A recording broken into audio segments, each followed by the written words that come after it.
Fils de pute, FILSDE, PUTE. Salut à tous, c'est Captain Bub, je suis très content de vous retrouver pour cette toute nouvelle vidéo, un nouvel épisode des anecdotes du Père Captain, dont je sais que vous raffolez. Et aujourd'hui est un grand jour car on sort enfin du cadre de mon enfance pour avancer un petit peu dans la chronologie à la période du collège, plus précisément mon année de troisième. Vous l'avez donc vu au titre de la vidéo, j'ai donc bel et bien un jour insulté mon prof de fils de pute, ce qui m'a valu, vous vous en doutez, quelques petits problèmes. Mais alors comment j'en suis arrivé là, c'est tout l'objet de cette vidéo et sans plus tarder, c'est parti. Père Castor, raconte-nous une histoire. Même deux histoires. Père Castor, mets tes lunettes et lis-nous. Père Captain, raconte-nous une histoire, Père Captain. Raconte-nous deux histoires, Père Captain. Père Captain. Alors, pour recontextualiser, j'ai toujours été un élève moyen jusqu'à mon arrivée au collège où, sans savoir vraiment pourquoi, j'ai eu des putains de bonnes notes, mais alors vraiment des putains de bonnes notes. Alors qu'en soi, je travaillais pas plus qu'avant, même je travaillais pas du tout. J'étais voilà, clairement ce genre de mec qui fout la haine à y arriver en cours en se reposant seulement sur ses acquis. Alors en primaire, ça marchait pas, mais bizarrement au collège, ça a fonctionné, donc tant mieux pour moi. Tout ça pour dire que j'étais plutôt un bon élève et donc pas du style à créer de gros problèmes. J'étais pas non plus le cliché du gros intello à lunettes, bien que j'avais des lunettes. Voilà, je parlais pas mal en cours, parfois je faisais un petit peu le bordel, j'avais quelques heures de colle à droite à gauche, mais rien de bien méchant. Mais tout a dérapé un beau jour pour un truc, mais alors vraiment con. Ça s'est passé en cours de sport avec le nouveau professeur qu'on avait et qui remplaçait du coup l'ancien qu'on avait et que perso je kiffais. On savait d'ailleurs pas trop pourquoi il y avait eu ce remplacement. Voilà, ce nouveau prof, c'était un jeune qui venait sans doute de sortir d'école et qui était un peu du genre, voilà, moi je sais mieux que tout le monde. Bon, soit j'avais 14 ans à l'époque, donc il savait effectivement sûrement mieux que moi, mais voilà, ça m'énervait quand même. Et voilà, en ce moment, à cette période, on faisait voilà, ce magnifique sport que tout le monde, tous les élèves adorent, à savoir l'acrosport. C'est bien évidemment faux, c'est le pire sport, on se fait clairement chier, et particulièrement les mecs, voilà, je sais pas, mais les meufs de ma classe avaient l'air de plutôt kiffer à l'époque. Et à un moment, du coup, il y avait le prof qui discutait avec un groupe de filles en formant une sorte de cercle.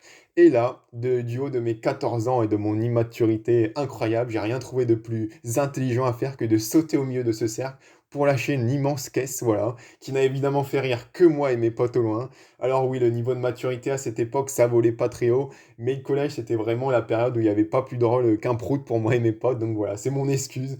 Il en demeure que ça n'a pas du tout fait rire le prof, qui m'a gentiment dit de l'attendre à la fin du cours. Du coup, le cours passe et avant de partir manger, vu qu'il était midi, j'attends gentiment le prof dans le local pour savoir ce qu'il allait me dire. J'attendais d'ailleurs avec un autre pote qui avait aussi fait une connerie dont je me souviens même plus d'ailleurs. Le prof arrive, il nous fait la leçon, voilà, comme quand on est des gamins, et qu'en conséquence, il va nous punir comme tel en nous donnant 100 lignes à copier, à savoir pour moi, je ne dois pas péter en cours de sport, voilà. Voilà, vive la punition. Il nous refait une dernière fois la leçon, et finalement, il nous laisse repartir avec mon pote. Et c'est là que le drame est arrivé. Alors, je sais pas pourquoi, alors même que la punition n'était pas en soi excessive, mais je sais pas, peut-être pour faire le mec devant mon pote. Alors qu'on repartait gentiment dans le couloir, j'ai dit la phrase de trop, qui allait me condamner. J'ai dit, il fait chier ce fils de pute. Voilà, mon sort était déjà scellé. Et je l'ai compris quand j'ai entendu derrière moi le prof dire Erwin, qu'est-ce que t'as dit là? Et là, en un instant, je vous jure, c'est comme si j'avais vu ma vie défiler devant mes yeux et je m'étais imaginé, ça y est, ma vie, elle est foutue à cause de ce que je venais de dire, j'ai plus d'avenir. Et là, j'ai pris la pire décision possible. Parce que j'aurais pu peut-être m'en sortir en disant simplement au prof, voilà, qu'il avait mal entendu, ou en disant que j'avais dit ça à mon pote et non à lui. Mais au lieu de ça, j'ai pris la fuite et j'ai détalé aussi vite qu'à l'impasse, qui équivaut, voilà, on va pas se mytho, un aveu. Et là, je me suis caché au milieu de la queue qui attendait pour aller entrer dans la cantine et manger. Sauf que le prof est venu me chercher jusque-là. Et il m'a littéralement chopé par le col, puis il m'a traîné par le bras jusqu'au bureau du principal. Heureusement pour moi, il n'était pas là et les profs, du coup, m'a laissé, du moins pour le moment. Du coup, je suis retourné dans la queue pour aller manger. Et là, franchement, je vous jure, je suis revenu comme une rockstar. Tout le monde me posait 1000 questions sur ce que j'ai fait. Voilà, pourquoi le prof était venu me choper comme ça. Du coup, je raconte l'histoire et tout le monde était impressionné en mode, voilà, putain, quel thug c'est Erwin. Alors que perso, moi, je me chiais littéralement dessus dans ma tête. Voilà, je mange, je sais même plus ce qu'on mangeait, mais je mangeais la boule au ventre parce que j'avais peur de mon sort. Puis finalement, je vais à mon cours d'histoire. Et là, mes potes essaient un petit peu de me rassurer, de me conseiller. Et du coup, ils me disent, ouais, Erwin, peut-être si tu fais directement tes lignes et que tu les donnes au prof en allant t'excuser, peut-être il passera l'éponge et tu t'en sortiras. Du coup, j'ai suivi les conseils de mes potes et j'ai passé mon heure d'histoire, non pas à écouter le cours, mais à copier mes lignes. Puis après le cours, je suis donc allé retourner voir le prof d'histoire, je lui ai donné mes lignes et je me suis également excusé. Voilà, je vous avoue qu'à ce moment-là, je pensais m'en sortir, surtout que le prof avait l'air surpris, il avait l'air un petit peu content. Mais vous vous doutez bien que la vidéo ne serait pas assez marrante si ça s'arrêtait là, puisque le prof a pris mes feuilles, m'a fait un petit sourire et m'a quand même traîné jusqu'au bureau du principal qui, cette fois pour moi, malheureusement pour moi, était là. Et en plus, il y avait la CPE dans le bureau. Voilà, je sais pas ce qu'elle foutait là, mais elle était là. Et là, je vous l'ai pas dit, mais c'est ce qui est cocasse. C'est qu'à l'époque, je faisais donc du karaté, que mon principal était l'un des professeurs. Donc je le voyais quasi toutes les semaines en dehors de l'école et il connaissait très bien ma mère, il m'aimait plutôt bien, il me voyait voilà, comme un gentil petit garçon. Et là, à peine je rentre, je vois déjà qu'il est surpris de me voir dans ce bureau parce qu'il se dit putain, mais qu'est-ce que tu fous là, Hermine? Et même moi, je me disais putain, c'est à ça que ça ressemble son bureau parce que j'avais jamais foutu les pieds dans son putain de bureau. Moi, j'étais pas ce genre d'élève normalement.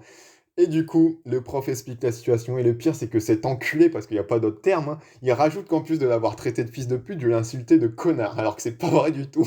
Je sais pas d'où il a sorti ça.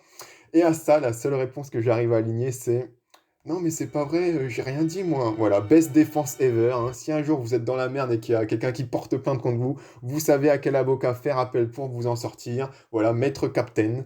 Et à ça, le principal, n'en croit pas ses yeux, me dira simplement tu me déçois tellement, Erwin. Et franchement, je vous jure que ça m'a fait mal et j'aurais largement préféré qu'il me gueule dessus, mais non.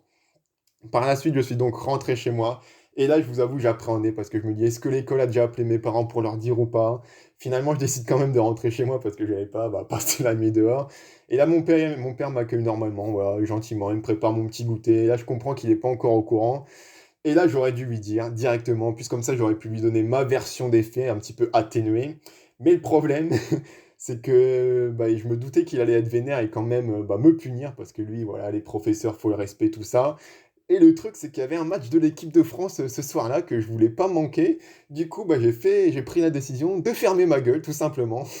Mais je vous assure que j'ai pas pour autant profité de la soirée, car à chaque fois que le téléphone sonnait, j'avais peur que ça soit le collège qui appelait pour prévenir mes parents. Et bordel, j'ai l'impression que ce soir-là, le téléphone, il a fait que sonner. Voilà, finalement, la soirée passe. Le match était même pas terrible non plus, je crois. Je me souviens même plus du score, mais c'était un vieux match éclaté. Le lendemain, c'était mercredi, je vais donc tranquillement en cours, à l'école, on parle d'autre chose, et je vous avoue, j'avais déjà quasiment oublié déjà cette histoire, voilà, je rentre tranquillement chez moi, limite en sifflotant, l'air tout innocent, et à peine je passe la porte de chez moi, que le drame, mon père est face à la porte, il m'attendait déjà, et là il me dit cache, à peine j'ai le temps de dire un truc, il me dit cache, alors comme ça, t'aimes bien insulter tes profs de fils de pute, Erwin? Et là, la clim que j'ai pris, je vous assure, mais en une seconde, il faisait -50 dans la maison. Et pour un honnête, je sais même plus ce que j'ai dit à mon père, je me souviens même plus. Je me souviens juste qu'après, on a été manger chez ma grand-mère et qu'il lui a raconté toute l'histoire et que le soir, une fois que ma mère est rentrée, pareil, il lui a tout raconté. Et ma mère, elle m'avait demandé, Mervyn, pourquoi tu nous as pas dit ça hier? Ce à quoi j'ai répondu, maman, il y avait match, du coup. Elle m'a même pas laissé terminer ma phrase. Mais c'est pas terminé. Et là, vous vous dites, mais bordel, qu'est-ce qui peut arriver de pire, Captain?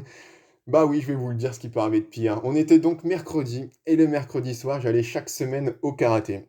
Et oui, vous voyez la douille arriver. Ma mère est donc allée m'amener au karaté, et qui elle a croisé là-bas? Évidemment, mon principal. Et là, sur l'échelle du malaise, on était bien haut, puisque j'ai même pas osé aller lui dire bonjour. Je crois que j'ai feinté d'aller pisser, je suis resté peut-être 10 minutes dans les chiottes. Et ma mère a passé quasiment tout le cours à parler avec mon principal. Finalement, à la fin du cours, j'ai porté mes couches, je me suis rapproché d'eux. Et étonnamment, mon principal avait l'air de se détendu avec ma mère et m'a dit, bon, allez, allez, t'as fait une connerie, Arbin, mais c'est pas bien grave, on passe à autre chose. Et là, je me suis senti soulagé, oh là là. Et voilà, là, l'histoire était enfin derrière moi. Et c'est comme ça donc qu'on arrive au bout de cette petite histoire que d'ailleurs ma famille a continué à me ressortir pendant pas mal d'années dès que je faisais une connerie. Voilà, on me ressortait plus le coup du tueur à gages pour ceux qui ont vu la précédente vidéo, mais cette histoire-là. Donc voilà, c'est la petite histoire qui a marqué ma fin de collège. Donc n'hésitez pas à me dire dans les commentaires ce que vous avez pensé de cette petite anecdote. Et sur ce, je vous dis à la prochaine pour une prochaine vidéo. Bye bye!